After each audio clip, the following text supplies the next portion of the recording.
जनाब खुश आमदीद। खैर तो है, आज जल्दी फरोख्त कर दिया सारा गोश्त। कहीं उम्मत मोहम्मदी ने इफ्तार के लिए जल्दी खरीदारी तो नहीं कर ली? जल्दी कैसे बिक सकता है काजी साहब? कम जानवर आने की वजह से ज़बह करने के लिए भेड़ें मिलती ही नहीं। भेड़े नहीं मिलती हैं? क्या मतलब है इसका? हाँ, हर रोज इस्तांबुल में कम से कम 4000 भेड़ें ज़िबह करने की हिदायत नहीं की गई थी क्या? क्या मतलब भेड़ें नहीं मिल रही? अवाम क्या भूखी रहेगी?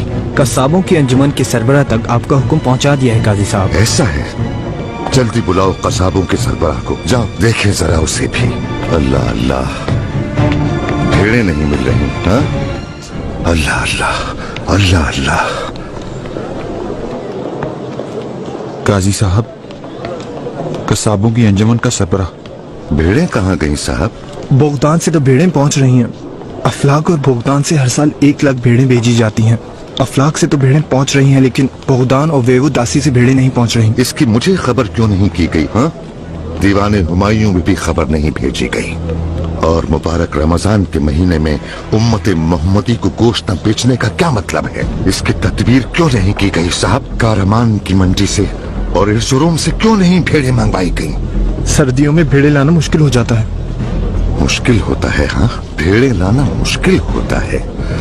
दीवाने हुमायूं में अगर खबर कर देते तो सोफिया या अमसिया से हर जगह से भेड़ें लाकर दे देते। आपको समझे क्या? इसे ले जाकर दुर्रे लगाओ, 100 दुर्रे लगाना, गोश्त ठिकाने आ जाए। ऐसा ना करें काजी साहब, ले मुझे जाओ एक उसे। मौका और दें, मुझे माफ कर दें। और तुम एक काम करो, जाकर कस्साबों को बताओ अपने लिए कोई काबिल सरबराह ढूंढे। ठीक है?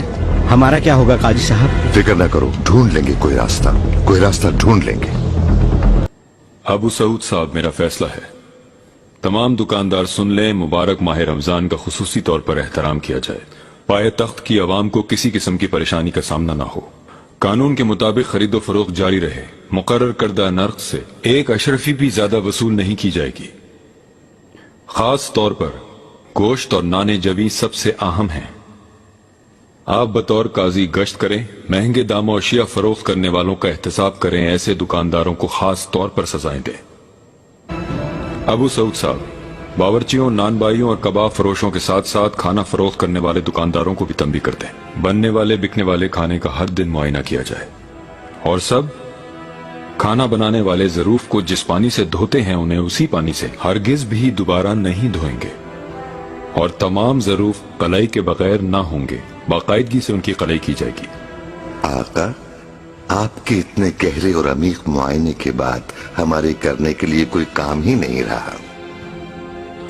काजी साहब, ये जिम्मेदारी सबसे पहले मेरे कांधों पर है। अगर मैं अपनी रियाया से हुस्न सलूक से पेश नहीं आऊंगा तो फिर मैं अल्लाह के सामने जवाबदेह नहीं हो सकूंगा।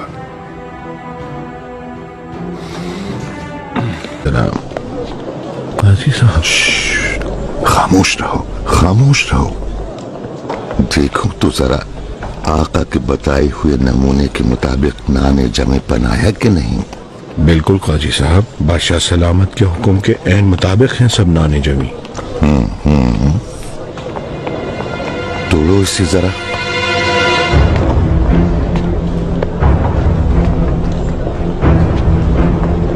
ये बिल्कुल ताज़ा है काजी साहब। आला, वाह, नाने जमे आका के हुक्म और कानून के मुताबिक तैयार किया है तुमने। रब तुम्हारे रिस्क में बरकत दे। बहुत शुक्रिया। नान भाई साले साहब को दी गई सजा के बाद कोई भी गुस्ताखी की जरूरत नहीं कर सकता काजी साहब।